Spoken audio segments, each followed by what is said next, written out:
তোমার যে ই-কমার্স ওয়েবসাইটটার কাজ দিলাম, তুমি তো কাজটা ভালোভাবে করো নাই। তোমার ডিজাইনটা দেখে তো ভালো লাগতেছে না বাবা। তোমারে এত সময় দিলাম, আমার তোমার নিয়ে অনেক আশা ছিল, কিন্তু কেমন করলা ডিজাইনটা তো আমার ঠিক ভালো লাগতেছে না। না, আমি তো আপনি যেভাবে বলেছিলেন ওইভাবেই কাজটা করলাম। আমি একটু দেখলাম যে এখন কি প্র্যাকটিসগুলো চলতেছে, ওটা মেনেই একটু মিনিমাল করে ডিজাইনটা করলাম যাতে ইউজারদের জন্য অনেক ভালো লাগে। কি ভুল করছো মানে? আরে তোমারে আমি দিলাম ওয়েবসাইটটা বানাইতে, ডিজাইন করতে, একটু রিসার্চ তুমি করবা না? তুমি জিনিসটা নিয়ে কাজ করছো, তুমি এত বড় বড় ফাঁকা রেখে দিছো তুমি ডিজাইনের মধ্যে, দেখতে কেমন লাগতেছে? এই ফাঁকা দিয়ে তো আমার ছোটখাটো একটা গাড়ি ঢুকে যাবে। তুমি এই যে বাইরের যে ওয়েবসাইট গুলো আছে ওইগুলো দেখছো, এখানে কত ইনফরমেশন থাকে, যা দরকার সবই কিন্তু ওরা পায়।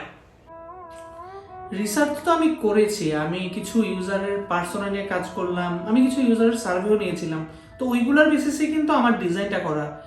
আপনি কি কোনো স্যাম্পল দেখাতে পারবেন? আপনি কি টাইপের ওয়েবসাইটে কথা বলতেছেন? আমার কাছে খুবই কনফিউজিং লাগতেছে জিনিসটা। ওয়েবসাইটের স্যাম্পল দেখতে চাও? আসো, তোমার কিছু ওয়েবসাইটের স্যাম্পল দেখাই।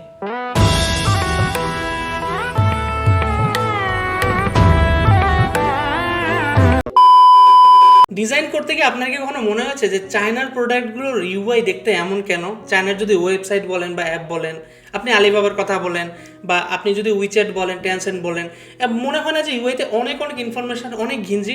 এই জিনিসটা আসলে কেন? কেন চায়না হচ্ছে ওয়েস্টার্ন স্টাইলে মিনিমালিজম বা অন্যান্য ট্রেন্ডগুলোকে ফলো করে না?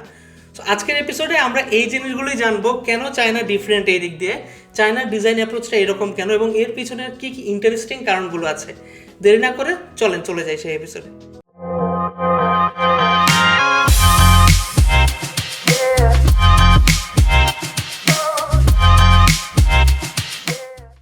প্রথমে আসি ল্যাঙ্গুয়েজ রাইটিং স্টাইলে। একটু খেয়াল করেন, ওয়েস্টার্ন কান্ট্রিগুলোতে কিন্তু আপনার খুব 26টা ইজি ওয়ার্ড দিয়ে লেখা হয়, ABCD এই জিনিসগুলো দিয়ে। আর চায়নার দিকে যদি নোটিস করেন, চায়নার ওয়ার্ডগুলো হয় স্কোয়ার শেপের, এগুলোর মধ্যে কিছু স্ট্রোক থাকে। সো আমরা তো এইটা জানি যে একটা টাইপোগ্রাফির খুব বড় একটা ভূমিকা আছে একটা ইউআইকে রিপ্রেজেন্ট করতে। টাইপোগ্রাফি যত ক্লিন হবে, ইউআইটা দেখতে তত সুন্দর হবে। সো চায়নার যখন এই বক্স করা আপনার জিনিসগুলো ইউআইতে রাখা হয়, যেটা হচ্ছে চায়নার একটা ক্যারেক্টার, এবং এটার মধ্যে স্ট্রোক থাকে, তখন স্বভাবতই এই ইউআইটা দেখতে অনেক বেশি ঘিঞ্জি মনে হয়, অনেক বেশি ক্লাটার মনে হয় একটা ছোট জায়গার মধ্যে বেশ অনেকগুলো জিনিস রয়ে গেছে। আপনি যদি চায়নার রাস্তা দিয়ে কখনো হেঁটে যান, আপনি দেখবেন যে অনেক বেশি ঘিঞ্জি, আশেপাশে দোকান আর দোকান, নিয়ন আলোর লাইটে ভরা, এবং একটা দোকানের সাথে আরেকটা দোকান খুব ঘেঁষাঘেঁষি করে লাগানো। অপরদিকে আপনি ওয়েস্টার্ন কান্ট্রিতে গেলে দেখবেন অনেক ফাঁকা, অনেক জায়গা, অনেক স্পেস দিয়ে করা। সো এই জিনিসটা কেন বললাম?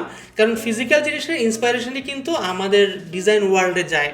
সো ওয়েস্টার্নে আপনি যখন এই মিনিমাল জিনিসটা দেখেন, সেই ইমপ্রেশনটাই কিন্তু আপনার ইউআইতে যায়। সিমিলার জিনিস হচ্ছে চায়নাতে মানুষজনের ডেমোগ্রাফি, যেটা মানুষজন যেভাবে দেখে, তারা কোনো ইনফরমেশন মিস আউট করতে চায় না। সো তারা হচ্ছে ওইভাবে কিন্তু তাদের ওই, আমি বলবো যে পুরো কালচারটা ডেভেলপ করা, এবং সেই জিনিসটার একটা ইমপ্রেশন কিন্তু তাদের ইউআইতেও চলে আসছে। এবার আসি ল্যাঙ্গুয়েজ নিয়ে। চায়নার ল্যাঙ্গুয়েজ হচ্ছে high context language. So high context ল্যাঙ্গুয়েজটা কি একটু যদি ব্যাখ্যা করি, ধরেন আপনার হাই কনটেক্সট ল্যাঙ্গুয়েজ হচ্ছে যে ল্যাঙ্গুয়েজটাতে মনের ভাবটা আপনি অনেক ডিটেইলে প্রকাশ করতে পারবেন। লাইক আমরা যখন তুমি বলি, আমরা আপনিও বলি, আমরা কিন্তু হচ্ছে যারা সম্মানী তাদেরকে আপনি বলি, বাট ইংলিশে দেখেন, ইংলিশে কিন্তু আপনি একটা ইউ দিয়ে সব ধরনের মনের ভাব প্রকাশ করে ফেলতেছেন। সো চায়নার ক্ষেত্রেও ব্যাপারটা এরকম যে ওদের অনেক কনটেক্সচুয়াল ব্যাপার স্যাপার আছে, যেগুলোকে ওরা ওদের ভাষায় অনেক ডিটেইলে প্রকাশ করে। সো ওই ডিটেইলে যখন প্রকাশ করতে যায়, স্বভাবতই ওদের কিন্তু যেই ফরম্যাটে ওরা লিখে ইউআইতে, সেই ফরম্যাটটা একটু লম্বা হয়ে যায়, বা অনেক সময় অনেক ডিটেইলে ওরা এই জিনিসগুলো এক্সপ্রেস করে। সো স্বভাবতই সে কারণে দেখা যায় যে অনেক বেশি ক্যারেক্টার হচ্ছে ওখানে চলে আসে, এবং বেশি ক্যারেক্টার আসার কারণে কিন্তু ইউআইটাকে দেখতে অনেক বেশি কনজেস্টেড মনে হয়। আমরা তো সবাই উইচ্যাটের নাম জানি। উইচ্যাট কি বলেন তো? উইচ্যাট হচ্ছে একটা সুপার অ্যাপ। সো সিমিলারলি আপনার চায়নাতে সুপার অ্যাপের আধিপত্য অনেক বেশি। শুধু উইচ্যাট না, টেনসেন্ট থেকে শুরু করে আরও অনেক ধরনের এরকম সুপার অ্যাপ আছে, এবং সুপার অ্যাপের বৈশিষ্ট্য হচ্ছে তারা কিন্তু একই সাথে অনেকগুলো ফাংশনালিটিস কাভার করে, যেটা হচ্ছে ওয়েস্টার্ন ক্ষেত্রে কিন্তু আপনার একদমই কম। আপনি দেখবেন ওয়েস্টার্নে আপনি রাইডার ডাকার জন্য উবার করতেছেন, আবার হয়তো বা ফুড অর্ডার দেওয়ার জন্য আরেকটা অ্যাপ ইউজ করতেছেন, সব কিছু ডিফারেন্ট। সো চায়নার ক্ষেত্রে এই জিনিসটা হয় যে চায়নাতে একটা অ্যাপ অনেক বেশি জিনিস প্রোভাইড করতে চায়। সো যত বেশি ফাংশনালিটিস হবে, তত বেশি ইন্টারাকশন হবে, এবং তত বেশি কিন্তু ইউআইতে অপশনস অ্যাড হবে, এবং ইউআইতে যত বেশি অপশনস অ্যাড হবে, তত কিন্তু চান্স থাকে আপনার জিনিসটা অনেক বেশি কমপ্লেক্স হয়ে যাওয়ার। এবার আসি চায়না ল্যাঙ্গুয়েজের ক্যারেক্টারে। চায়না ল্যাঙ্গুয়েজে 50,000-এর উপর ক্যারেক্টার আছে। সো একবার চিন্তা করেন যে এই 50,000 ক্যারেক্টার কিন্তু টাইপ করাটা ইজি না, এবং বিশেষ করে যারা একটু বয়স্ক তাদের জন্য এটা খুব ডিফিকাল্ট। সো এই জন্য চায়নার অ্যাপগুলো যেটা করার ট্রাই করে, চায়নার অ্যাপগুলো হচ্ছে সার্চ বা অন্যরকম ইন্ডেক্সিং করা বাদে ওরা ট্রাই করে সব কিছু একটু বাইরে ওপেনলি দেখানোর। সো এই যে একটা অ্যাপ্রোচ, এই ইন্টেনশনের কারণে অনেক সময় দেখা যায় যে ইংলিশ অ্যাপে যেটাকে একটু সেগমেন্টেড করে আপনার ভাগ ভাগ করে দেখানো হয়, চাইনিজ অ্যাপে ওই জিনিসটা অনেক ক্ষেত্রেই ওপেন থাকে, just to bring that accessibility to that app. আচ্ছা, আমরা যে ডিজাইন করার জন্য ইন্সপিরেশন পাই, আমরা যে এই যে মিনিমালের কনসেপ্ট বলি, এই কনসেপ্টটা কোথেকে আসছে বলেন তো? এটা কিন্তু ওয়েস্টার্ন থেকে আসছে, তাই না? আমরা ওয়েস্টার্ন যখন হচ্ছে অ্যাপগুলো চালাচ্ছি, আমরা যখন এই মিনিমালিজমের কনসেপ্টটা নিতেছি, বিভিন্ন অ্যাপ এক্সপ্লোর করতেছি, তখন কিন্তু এই ইনফ্লুয়েন্সগুলো আমাদের মধ্যে আসতেছে, এই ইমপ্রেশনগুলো আসতেছে যে আমাদের কীভাবে একটা ক্লিন অ্যাপ বানানো উচিত, ক্লিন ইউআই বানানো উচিত। এবার একটু চায়নার দিকে তাকাই। চায়নাতে কিন্তু এই বড় বড় কোম্পানিগুলো ব্যান্ড, আপনি ফেসবুক বলেন, টুইটার বলেন, অনেক বড় বড় কোম্পানি তারা ব্যান করে রাখছে। সো ফলশ্রুতিতে এই যে চায়না নিজে থেকে যখন তাদের নিজস্ব প্ল্যাটফর্ম বানাচ্ছে, স্বভাবতই তাদের কালচারের একটা বড় ইনফ্লুয়েন্স কিন্তু ওই প্ল্যাটফর্মগুলোতে থাকবে, এবং সেই জিনিসটাই হয়েছে চায়নার অ্যাপগুলো তাদের ওই কালচারটাকে নিয়েই গড়ে উঠেছে। এবং এই জন্য আপনার ইউএক্সটাকে আপনি যদি একটু দেখেন, দেখবেন যে ইউএক্সটা একটু ডিফারেন্ট। ওখানে এই মিনিমালিজমের ইনফ্লুয়েন্সটা অনেক কম, এখানে হচ্ছে ওরা ওদের মতো করে জিনিসটাকে ডেভেলপ করেছে। ইন্টারনেট ইনফ্রাস্ট্রাকচারে কিন্তু বড় একটা ভূমিকা আছে ইউজার এক্সপিরিয়েন্সে। বিশ্বাস হচ্ছে না? ব্যাখ্যা করি। আপনি যখন কোনো একটা ইউআইতে কোনো একটা বাটনে ধরেন প্রেস করতেছেন, তখন কি ঘটে বলেন তো? তখন কিন্তু এই সিগন্যালটা ব্যাকএন্ডে যায়, ডেটাবেস থেকে একটা ডেটা লোড হয়ে আপনার ইউআইতে আসে, আপনি দেখতে পারেন। সো এটা কিন্তু আপনার ইন্টারনেট স্পিডের উপর নির্ভর করে। আপনার ইন্টারনেট স্পিড যদি খুব খারাপ হয়, সেক্ষেত্রে কী হবে? এই ডেটাটা আসতে অনেক টাইম লাগবে, এবং এই ডেটাটা আসতে যত টাইম লাগবে আপনি কিন্তু দেখবেন লোডিং, এবং এই লোডিং দেখা মানে কিন্তু আপনার এক্সপিরিয়েন্স খারাপ হচ্ছে। সো এই মিনিমালিজম কনসেপ্টটা কিন্তু ইন্টারনেট ইনফ্রাস্ট্রাকচারের সাথেও ইনফিউজড। যখন হচ্ছে ইন্টারনেট স্পিডটা ওয়েস্টার্নে খুব একটা বেশি ছিল না, এই মিনিমালিজম কনসেপ্টটা পপুলার হওয়ার পিছনে কিন্তু এটারও একটা নীরব ভূমিকা ছিল। কারণ মিনিমালিজম মানে হচ্ছে আপনি ইনফরমেশন কম দেখাবেন ইউআইতে, আর কম দেখানো মানে কিন্তু কম ডেটা লোড করে নিয়ে আসা। সো এটাও কিন্তু ইনডাইরেক্টলি হেল্প করতেছে আপনাকে কম ইন্টারনেটের মধ্যে একটা বেটার এক্সপিরিয়েন্স দিতে। অপরদিকে আমি চায়নার কথা খেয়াল করি। চায়না কিন্তু সেকেন্ড হাইয়েস্ট ইন্টারনেট স্পিডধারী একটি দেশ। সো চায়নার ওই অ্যাপের জন্য এটা কোনো বিষয়ই না যে যত ইনফরমেশনই থাকুক সে কিন্তু এক ঝটকায় লোড করে নিয়ে আসতে পারে। সো এইটা একটা বেশ ভালো ইনডিরেক্ট নিয়ামক, এবং আমার কাছে খুব ইন্টারেস্টিং লাগছে যে এই জিনিসটাও কিন্তু এক ধরনের ইনফ্লুয়েন্স করছে চায়নাকে এরকম ধরনের অ্যাপ বিল্ড করতে, যেখানে ইনফরমেশন নিয়ে তাদেরকে চিন্তা করতে হবে না, তারা যত খুশি ইনফরমেশন তাদের ইউআইতে রাখতে পারবে। চায়নার মানুষজন খুব বেশি সংস্কৃতি নিয়ে চিন্তা করে। সো ওদের সংস্কৃতির পাশাপাশি কিছু কুসংস্কারও আছে। একটা খুব কমন কুসংস্কার হচ্ছে রেড, ইয়েলো এবং অরেঞ্জ, এই তিনটা কালার হচ্ছে ওদের সৌভাগ্যের প্রতীক। সো এই জন্য আপনি দেখবেন যে চায়না ইউআইতে কিন্তু এই তিনটা কালারের বেশ একটা ভালো প্রভাব লক্ষ্য করা যায়। আলিবাবা বলেন বা অন্য কোনো অ্যাপই বলেন, আপনি রেড, ইয়েলো কিংবা অরেঞ্জ, অনেক ক্ষেত্রে আপনি একাধিক কালারও কিন্তু ওদের ওই অ্যাপগুলোতে দেখবেন।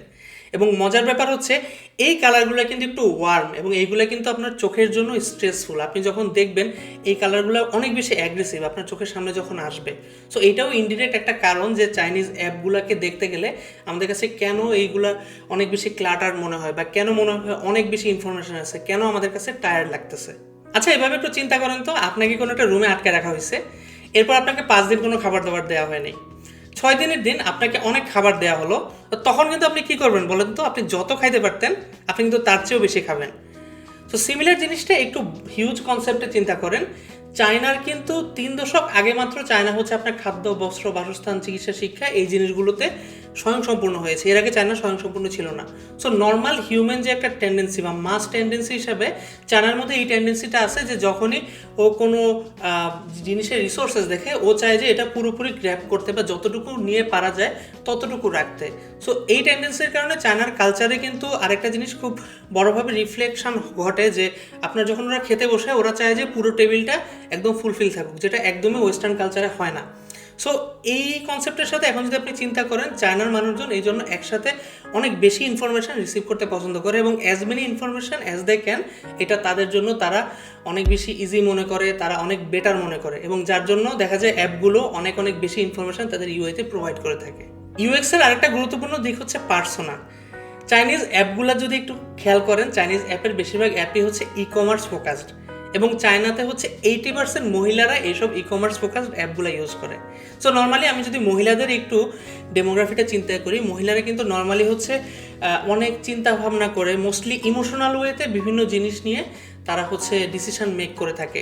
সো যার জন্য চায়নারা নর্মালি যেটা করে যে অনেক অনেক বেশি ইনফরমেশন ওদের অ্যাপে প্রোভাইড করে, যেগুলো হচ্ছে আপনার পার্সোনাকে হচ্ছে অনেক বেশি ডাইভার্ট করে, অনেক বেশি মোটিভেট করে ওই টাইপের ডিসিশনগুলোকে মেক করতে। একটা প্রোডাক্ট নেবে, সে অনেক অনেক ইনফরমেশন দেখায়, যে ইনফরমেশনগুলো হয়তোবা তাকে ট্রিগার করে ওই প্রোডাক্ট নেওয়ার জন্য।